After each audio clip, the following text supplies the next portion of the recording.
I'm the jester of the hat right now. Clown paint is on. Is that a hole? Yes, in his hat. Do you think he's happy? The snowman? He's got a. I mean, it's smile. He's a pipe and his smile. He has a little bit of smile. Look, it's like there's a slight angle. He's like a little smirk. I wonder what happened to his two teeth right there. He was a hockey player. You're right. Oh my god. Ow. We're actually playing the version of Banjo-Kazooie where we feel all of the different falls that Banjo goes through. So my chair actually broke and I fell to the ground there. Did you ever watch that episode of Pokemon? I swear. So this episode got banned, right? Like the. This is a banned Pokemon episode, or this YouTube episode of our No, the Pokemon episode got banned. Okay. If I'm remembering correctly, which there's always a chance I'm not, but I'm pretty sure this is the episode where. Hey, this is Editor Rage Cage here. I was right about the reason the episode got banned, but I was wrong about which episode it actually was. So it was a flashing light. It was flashing lights that gives kids headaches, but it was not the episode I'm about to describe. Sorry. It was a gym battle. This is back in Kanto when nothing made sense and the writers didn't know anything about Pokemon. But the gym battle was Jesse and James, and they made a mechanism where you felt everything all the pain that your Pokemon feels. And the episode, I'm pretty sure it was this episode. Oh fuck, I messed it up. I'm pretty sure it was this episode that got banned because there was a bunch of flashing lights that gave a lot of kids in Japan like really bad headaches. Was this the Porygon episode? Yeah, I'm pretty sure. I know the visual, but I don't remember the actual contents of the episode. I might be conflating these two episodes in my brain. I should look it up after I finish this. The episode sounds incredibly ambitious from this description. It was it's sort of it ended like you'd expect it to. Like Ash stuck it out for Pikachu to win the battle because him and Pikachu are so linked or whatever. Holy fuck.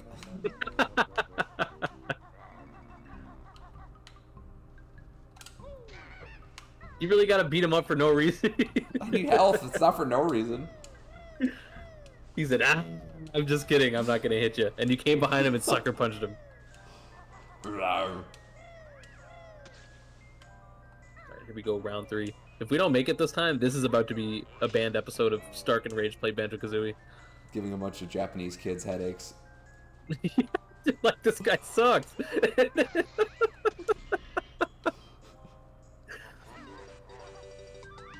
And then the editor can put in a bunch of strobe lights. I'm staying silent for the bit from editor you going, this is us pretending that there's a bunch of strobe lights. Yeah, that's exactly what will happen. And then this is where we edit in the real strobe lights.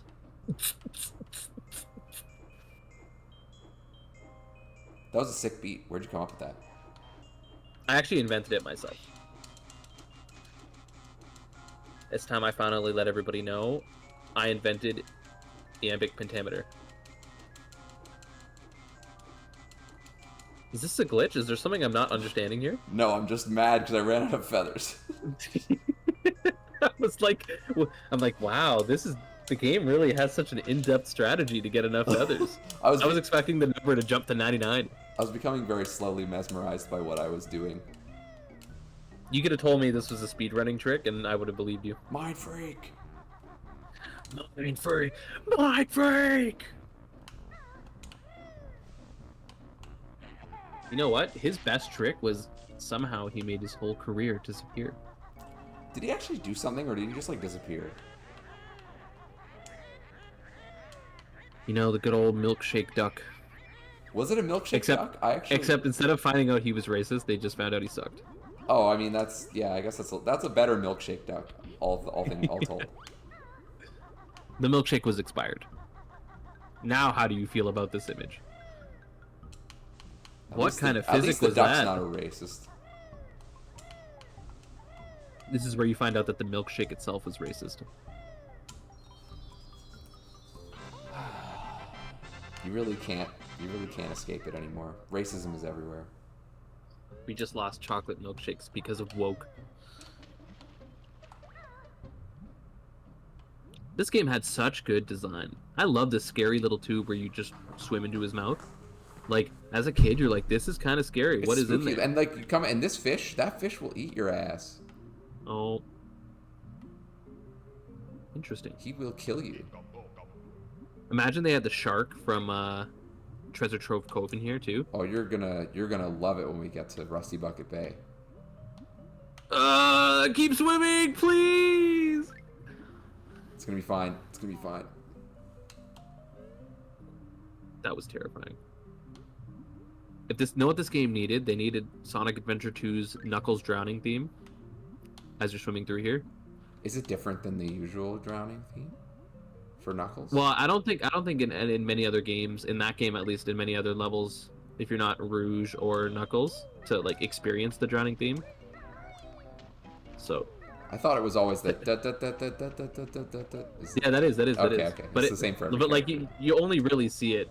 Well, yeah, I guess there's not really many other places to drown in Sonic Adventure 2. Like, I don't think there ever is as Tails, if I remember correctly. Yeah, because you're in the mechs. You're in the mechs, so you're not. Yeah. And as Sonic, I don't know, there was places in Sonic Adventure 1 where you can drown, but I'm trying to think where in Sonic Adventure 2. That theme was a certified scary banger. Absolutely.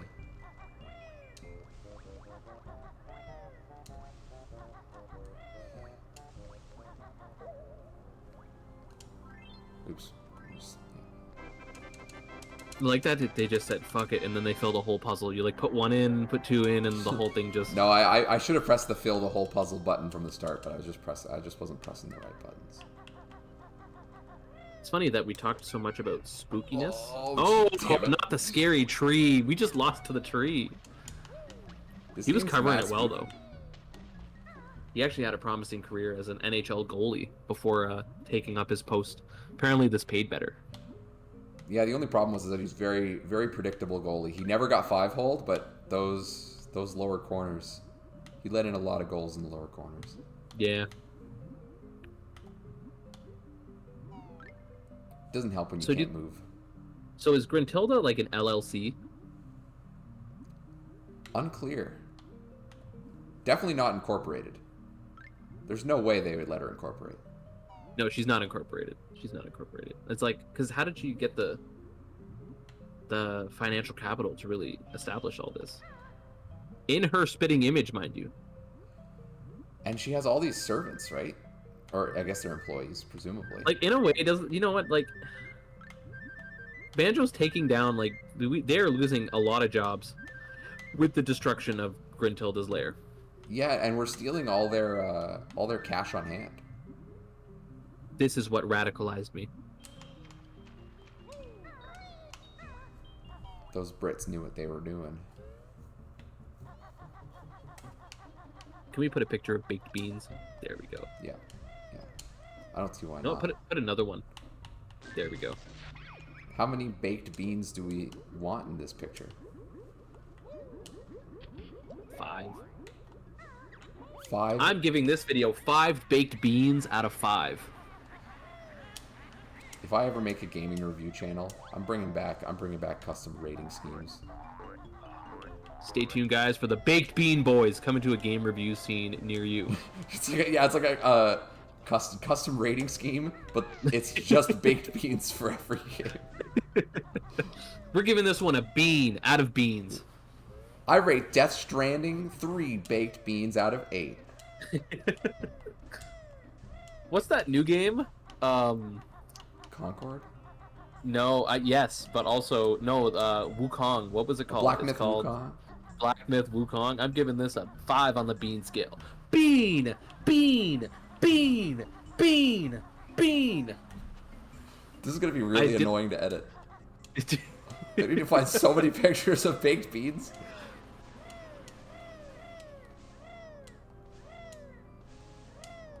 You want to talk about spooky? We're going spooky. Yeah, it's funny that we talked so much about spooky gameplay, and like this was the spooky level, and honestly, I found this level much more like less spooky and more just like thrilling to walk through. Like this was a really cool design for like how do we take a haunted mansion and make it something that you can collectathon in, right? Because yeah, this level, I love this level. The whole concept of making it so big and Banjo small is genius. No, and I'm scared of this horrible decor. Oh! They should have hired someone. Grunty already. We already established how much money Grunty has. She should have got the Property Brothers. Get the Property Brothers in here. The Property Brothers are that's Love It or List It, Math Monster Mansion. I always forget their names. From Love It or List It. The iconic couple. Todd and who? What was the woman's name? I'm gonna find out. I watch Love It or List It all the time. I have a great disdain and hatred for HGTV. I really can't stand it. I love it. It really sets a strange precedent in your mind. 'Cause a lot of these are from like the early 2000s and then like later 2000s. Like that's a lot of the HGTV that I was forced to watch was around that time. And I see. They always have like the most mundane jobs and so much budget and so many requirements for their house. It's like I just lived through that. It's not like that anymore. I love when sometimes you saw it in these shows where sometimes like the customer had like a clearly mismatched budget and like the whole drama point is like we just don't have enough money, and then the episode plays out of 30 minutes of them going, you don't have enough money, and them going, okay, well I guess you don't need to do that then. Jillian Harris and Todd Talbot. That's Love It or List It, Vancouver. Were they always? Was one of them always Love It and one of them always List It? Is that how that? Yeah, like well, they're not like one of them's goal is to find a house for them to like to put their house on the market and have them move into a new house, and one of them jobs like the Love It portion was can we hire professionals to make this house what the house owners want to make them keep it. So yeah, technically one of them was like on team make them love it, and one of them was on team like make them listed. Right. I just couldn't remember if it was always one of them was always Love It and one of them was always Listed. Like, did they ever trade spots? For like no, they never traded spots. Okay. Yeah. And Jillian Harris is like a really popular designer, and you know they say that Todd, the Todd guy, Todd Talbot, they say that he was like a top estate agent, but he's also like a very popular actor and dancer. So I'm unsure of his qualifications as a real estate agent, but the show was on for years. There's something about HGTV that just makes Gen X like invested like nothing else. It's crazy. That and food television and TLC, those three channels, they really got Gen X by the balls. You're inside his belly. Oh, you're inside his butt. Yeah, I stole his jiggy that he was sleeping on. That's brave of Banjo. Yeah, you really named my MySpace top 5 talking about TLC, Food Network, and HGTV. That's true. Even though you're not Gen X, you can't help it but fall for like those. So those three channels had one really important thing in common, and that's that like they could come up with shows where the formula is infinitely repeatable. Mm-hmm. Like you can always have another episode of fucking Iron Chef or whatever, like or Beat Bobby Flay. Bobby Flay has like 7 shows that are all related to the same concept of beating him in cooking, and I was like watching it one day. And it was like the episode of Beat Bobby Flay finished, and the show that was on next was Beat Bobby Flay triple threat, and the only difference is instead of like 2 rounds of competition where you got to beat Bobby Flay, they've like added an extra chef cooking off, and the show is the exact same. And yet they could make it like a whole separate show in the roster. Yeah, in the TV guide, it's 2 different shows.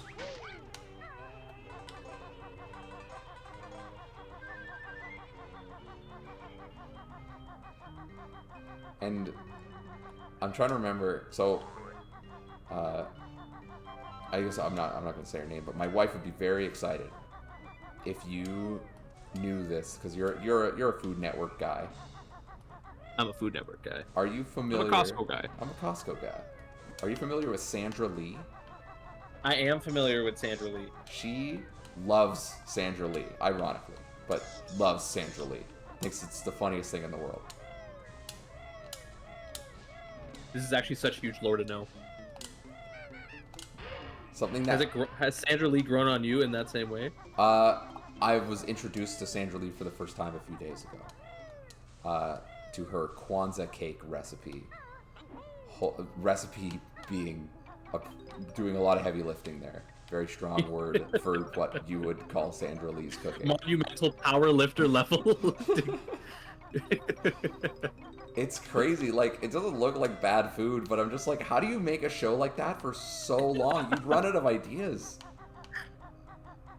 Like, so for people who have normal lives and don't know about Sandra Lee on Food Network, her idea was like easy cooking recipes that anybody could do. And the reason it was easy is because, so there's like basics with Babish is a pretty like common like YouTube citation for like easy cooking with binging with Babish. Binging with Babish is the main one, and then there's Basics with Babish, which is his spin. Oh, I really outed myself as an unknowledgeable Babish fan. I can't pretend I'm knowledgeable. I watch some cooking shows. But you have that tattoo of Babish on your arm. You weren't supposed to tell them about that. I'm just saying Babish as if I understand. Is that? So he has a show called Binging with Babish. Binging with Babish is the main one. It's Basics with Babish is his spin-off where he makes like really simple versions of all these recipes that anybody could do. And there's with like normal stuff that most people have, most staples that people have in their closet. And that's an example of like a basic cooking show. But Sandra Lee's version of basic cooking is like, she makes Kwanzaa cake by buying angel food cake from the store, and then buying icing from the store, and then buying butter from the store, and like just buying every individual element, and then like her whole shtick is just putting it together. Like that's all she does. Wait a second, is she cooking? Not really. When you finally have the definitive answer to if someone is cooking, because they're literally not cooking. They are absolutely. You could not qualify that as cooking. If you could, then I'm a chef. Pouring a bowl of cereal, cooking. You know those charts where they talk about like different interpretations of something. If you're like a purist, or if you're a radical, and it's talking about like which different things fit into the criteria then based on it. Like it's like a chart of cooking, and if you're a cooking radical, then any combinations of putting food together is considered cooking. Right. And so like like dropping food on the ground is considered cooking. Sorry, I'm just kind of zoning in on what we're doing here. We're trying to spell a word. See if you can figure it out. Don't tell me. Boba? How did you figure that out? Oh, Joba! Joba. Oh my god, you're spelling Joe Biden?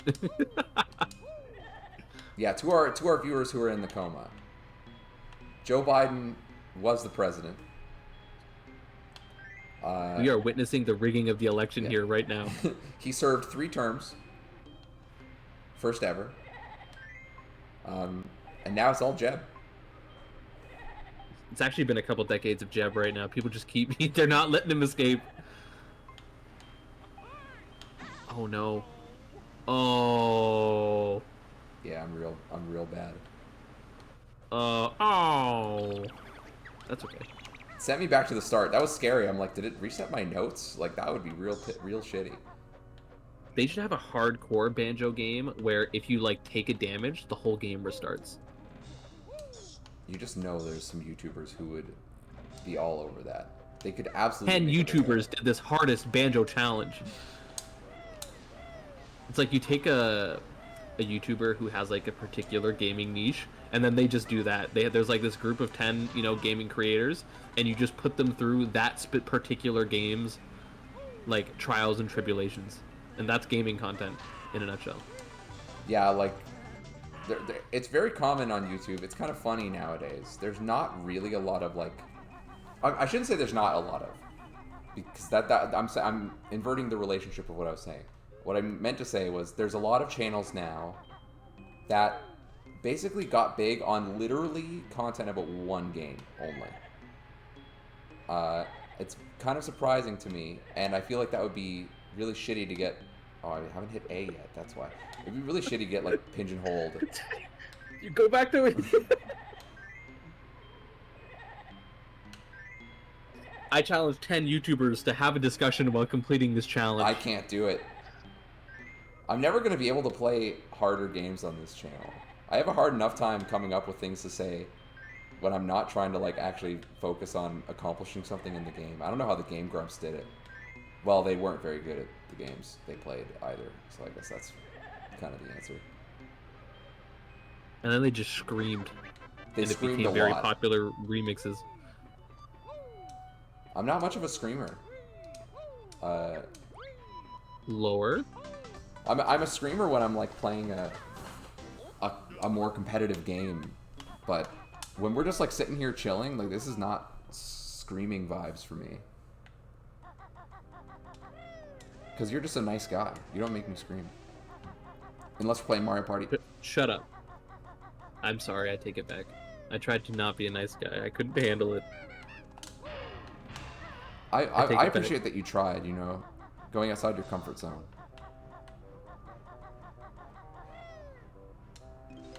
I just opened Uber Eats. I didn't actually want to order something, I just wanted to look. I wanted to mentally satiate myself. That never works out in anyone's favor.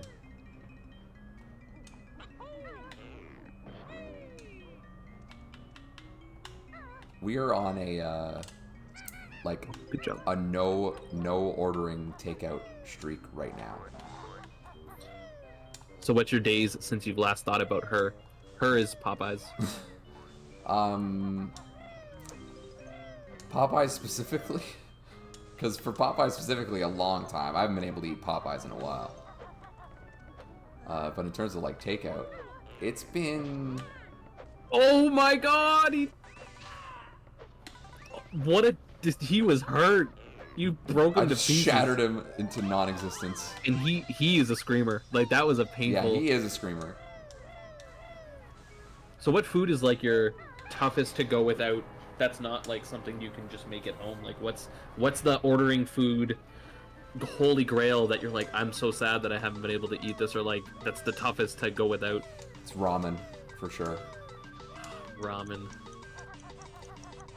We are already Ramen talking really about is. going on a ramen It's date. tough to make. Like, you can make ramen pretty easily, but it's tough to make, like, a great ramen. Yeah, and it's just like, there's also the vibe of a good ramen shop is also special. I totally get this. Not exactly ramen, but I went to this dumpling house recently for dim That sounds sum. nice. And inside the place, they were just playing, like, sexy jazz music the whole time. Yeah. And I'm like, this is it. It's very I'm eating, common, like, a actually, steamed yeah. pork dumpling, and I'm just, like, turned on, and I'm like, this is crazy. The ramen place that we used to go to when I was younger, it was always playing Japanese R&B. So That's so heat. sounded like the same as, like, modern, like, radio hits, but it's, like, Japanese. And because I'm an anime fan and a musician, but I'm not very, like, cultured or well versed. So, like, my exposure to Japanese music generally starts and ends with anime openings.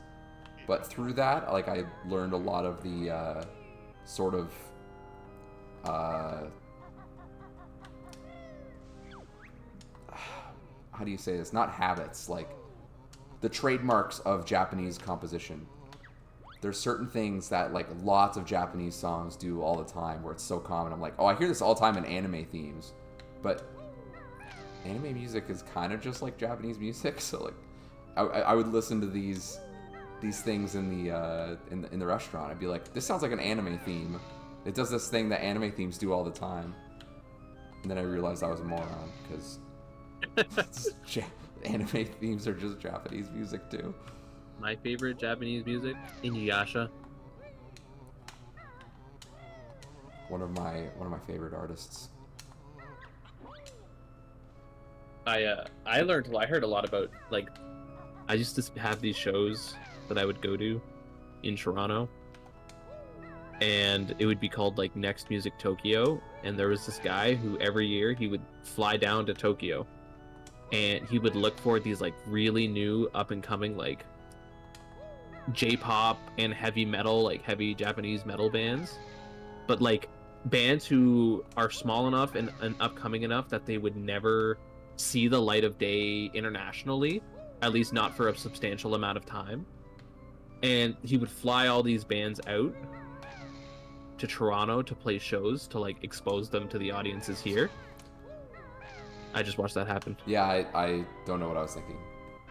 You were making Japanese R&B pop hits. Yeah, I know, right?